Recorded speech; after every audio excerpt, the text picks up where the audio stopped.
It's going to ground with me, Andrew Rumsey. Welcome to deepest Wiltshire. And behind me there you can see Edington Priory, where I was on Saturday for that little song, because this evening I'm performing here with some readings from the new book, English Grounds, and some folk songs to accompany it. And where we really are, in the heart of Wiltshire here, behind me you can see the steep shoulders of Salisbury Plain, beyond which you can hear the low crump of the guns, artillery, tanks. I passed two Challenger tanks yesterday crossing over the plain, over the road. Enormous things, as big as houses. And there's an amazing legacy in this church amongst the many historical tales of interest.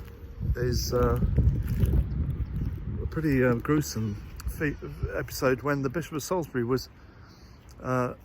took refuge, because he was loyal to the king, confessor to Henry VI, in the 1450s during the Wars of the Roses. Took refuge here in Edington Priory, the Priory Church, and was dragged out by rebels, dragged into these fields, don't know exactly where, somewhere around here, and murdered, executed.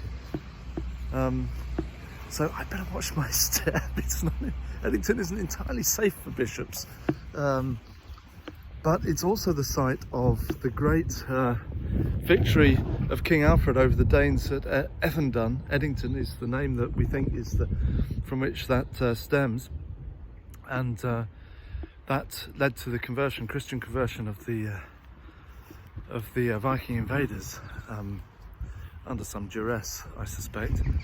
But nevertheless, heart of Wessex, and the site of the repulsion of the invaders there. So all kinds of history here in Edington, and the most glorious church. I showed you bits of it on Saturday evening, and I might even do another little film from inside, because it really does have to be seen to be believed. I've posted all sorts of pictures on my Instagram feed this week about it from the inside, so if you follow me there you'll be able to get an idea. But I better go in now and set up. There are still tickets, and it begins at 7 o'clock, so you can turn up on the door and come in right in the middle of Wiltshire, on the edge of Salisbury Plain. So from Edington Priory, God bless you as you go to ground.